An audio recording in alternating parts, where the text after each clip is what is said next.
আসসালামু আলাইকুম। কেমন আছেন সবাই? আলহামদুলিল্লাহ, আল্লাহর অশেষ রহমতে আমরাও অনেক ভালো আছি। আর এই মুহূর্তে কাছে কিংবা দূরে দেশ এবং দেশের বাহিরে যে যেখান থেকে আমার এই ভিডিওটি দেখছেন কিংবা দেখছেন না, সবার জন্য রইল অনেক অনেক দোয়া। আরও একটি নতুন ব্লগ ভিডিও দেখার জন্য আপনাদের সবাইকে স্বাগতম। ভিডিওর প্রথমে বাহিরের একটু ভিডিও দেখিয়ে দিলাম।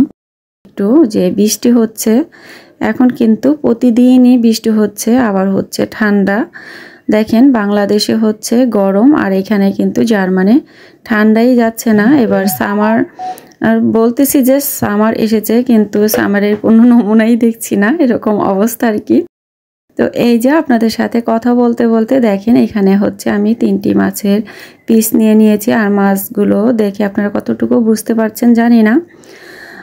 ওর বাবা হচ্ছে উমাজের বাবা হচ্ছে মাছ আনার জন্য গিয়েছিল, কিন্তু সময় একদম অল্প হাতে ছিল, এজন্য মাছগুলো আর কি বেশি ভালো করে কাটিয়ে আনতে পারেনি, কেটে দেয়নি। তো মাঝামাঝি থেকে আর কি কোনো রকম কেটে নিয়ে আসছিল। আর আমি হচ্ছে বাসায় আনার পর এই যে আমি রান্না করার সময় ভিজিয়ে রেখে পিসগুলো ছোট করে নেই। দেখা যায় অনেক মোটা ছিল পিসগুলো, আর হচ্ছে অনেক বড় সাইজে, মাছটা অনেক বড়ই ছিল। আর 3টি পিস প্রায় 1 কেজির মতো এরকম। তো এই যে আমি অফ ক্যামেরায় মাছগুলো একদম পরিষ্কার করে হলুদ এবং লবণ দিয়ে ভালো করে 2বারে ভেজে নিয়েছিলাম। তারপর হচ্ছে এখানে ভাজির জন্য এই যে পেঁয়াজ কুচি, রসুন কুচি আর হচ্ছে কাঁচামরিচ ফালি দিয়ে ভেজে নিচ্ছি পরিমাণ মতো তেল দিয়ে। সেটা হচ্ছে সবজি ভাজি করব এজন্য। আর এখানে হচ্ছে রুই মাছ দিয়ে এই যে বেগুন দিয়ে রান্না করব, এজন্য মশলা দিয়ে কষিয়ে নিয়েছি ভালো করে। আর সাথে দিয়ে দিয়েছিলাম আর কি টমেটো। তো এখানে বেগুন তরকারিটা আমি কিন্তু রুই মাছ দিয়ে রান্না করলে সবসময় তেজপাতা দিই। তো আপনারা অনেকে হয়তোবা নাও দিতে পারেন, দিয়ে থাকেন, তো কিন্তু আমি কিন্তু দেই। দেখা যায় রুই মাছের যে একটি ফ্লেভার, অনেকেই হয়তোবা এটা পছন্দ করেন, অনেকে হয়তোবা এটা পছন্দ করেন না। এজন্য আর কি তেজপাতাটা দিলে খুবই সুন্দর একটি স্মেল আসে, আর খেতেও কিন্তু খুবই ভালোই লাগে। তো এইভাবে আপনারা যারা না দেন একবার হলো দিয়ে ট্রাই করে দেখবেন। তো এখানে আমি প্রথমে যারা একদমই নতুন রাঁধুনি তাদের উদ্দেশ্যে আর কি বলে দিচ্ছি।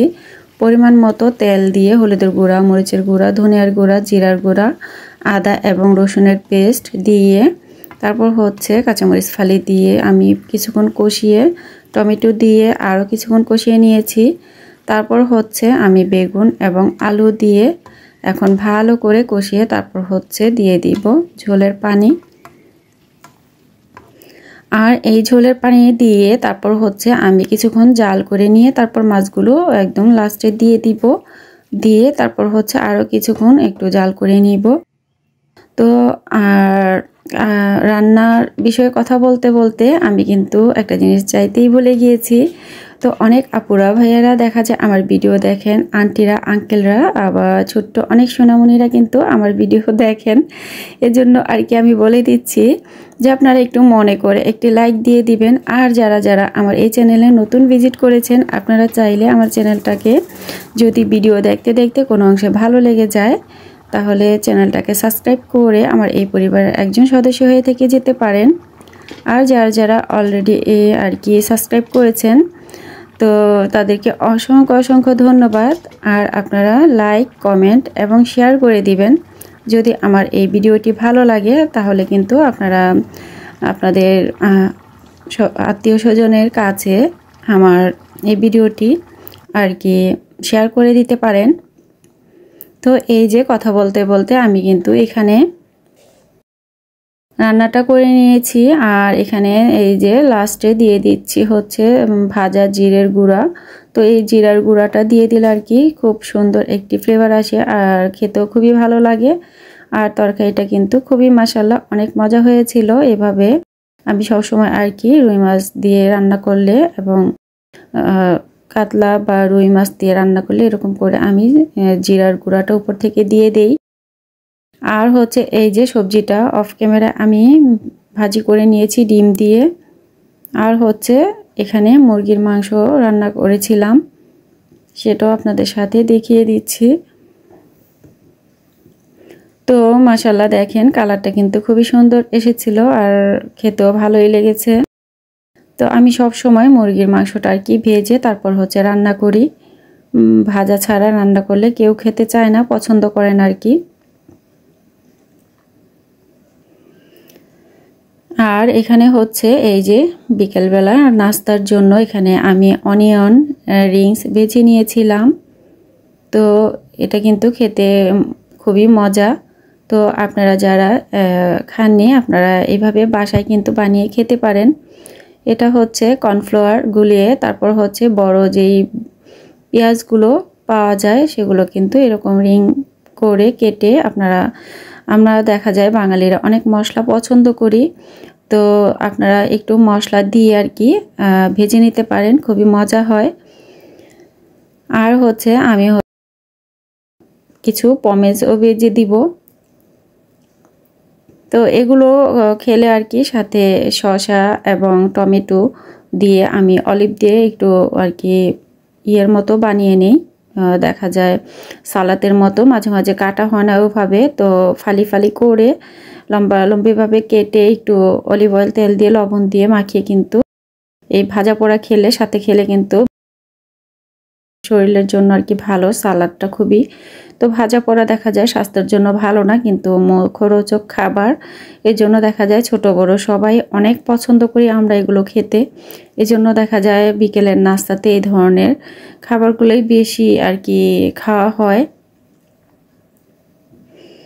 এই যে আমি হচ্ছে উল্টিয়ে পাল্টিয়ে আর কি উপর নিচ করে ভালো করে একটু ব্রাউন কালার করে ভেজে নিয়েছি। আর এখানে একটি টিস্যু দিয়ে প্লেটের উপরে তারপর আমি অনিয়ন রিংসগুলো উঠিয়ে নিব।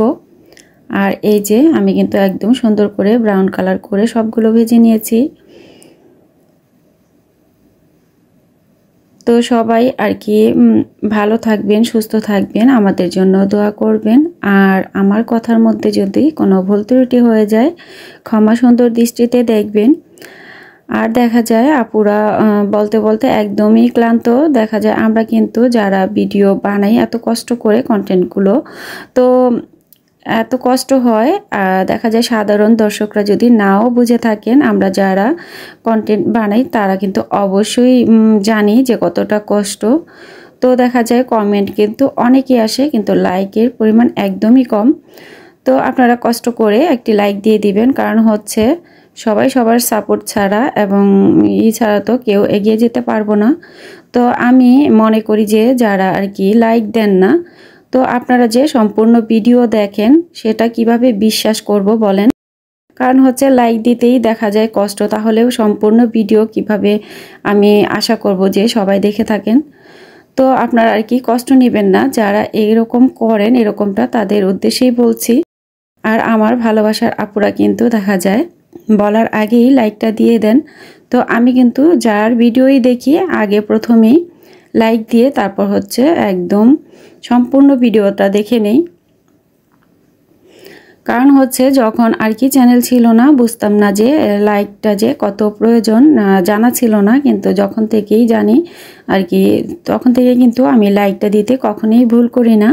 সব সময় লাইকটা দিয়ে তারপর হচ্ছে সম্পূর্ণ আর কি ভিডিওটা দেখে নেই। তো যদি দেখতে নাও পারি আমি কিন্তু লাইক দিয়ে ছোট্ট একটি কমেন্ট করে ইনশাআল্লাহ লিখে সাইডে রেখে কাজগুলো করে নিই। আর হচ্ছে আপনাদেরকে ফুল ওয়াচটা দেই, তো আপনারা বিশ্বাস রাখবেন। আর এই যে কথা বলতে বলতে আমি কিন্তু ভেজে নিয়ে আরেকবার আর কি দুইবারে ভেজে নিয়েছিলাম, তো সেগুলো ভেজে নিচ্ছি।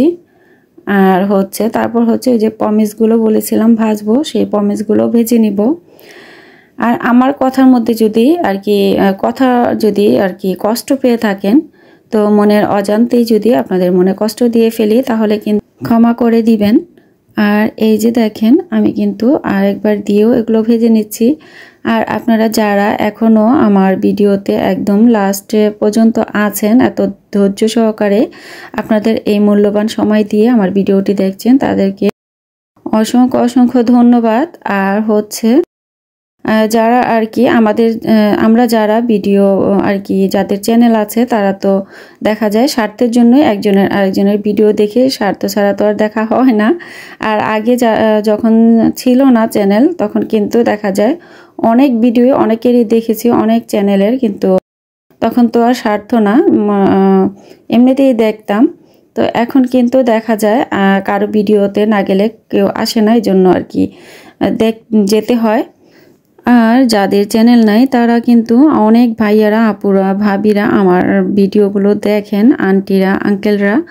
তো আপনাদেরকে মন থেকে অনেক অনেক দোয়া। আপনারা এত কষ্ট করে, এত মূল্যবান সময় দিয়ে আমার ভিডিওগুলো দেখেন, তো এই জন্য আর কি সাপোর্ট করছেন। তো আপনাদের জন্য অনেক অনেক দোয়া আর অনেক অনেক ভালোবাসা রইল। আর এভাবেই আমাকে একটু সাপোর্ট করবেন যাতে করে আমি এগিয়ে যেতে পারি। আর এই যে তারপর হচ্ছে আমি পমেসগুলো ভেজে নিব, আর এখান দিয়ে ভেজে নিচ্ছি আর আপনাদের কাছ থেকেও বিদায় নিয়ে নিব আজকের মতো। তো সবাই ভালো থাকবেন, সুস্থ থাকবেন, আমাদের জন্য দোয়া করবেন। আপনাদের জন্য অনেক অনেক দোয়া রইল। তো সবাই সবাইকে সাপোর্ট করবেন, একা তো আর এগিয়ে যাওয়া সম্ভব না। আল্লাহ হাফেজ, আসসালামু আলাইকুম।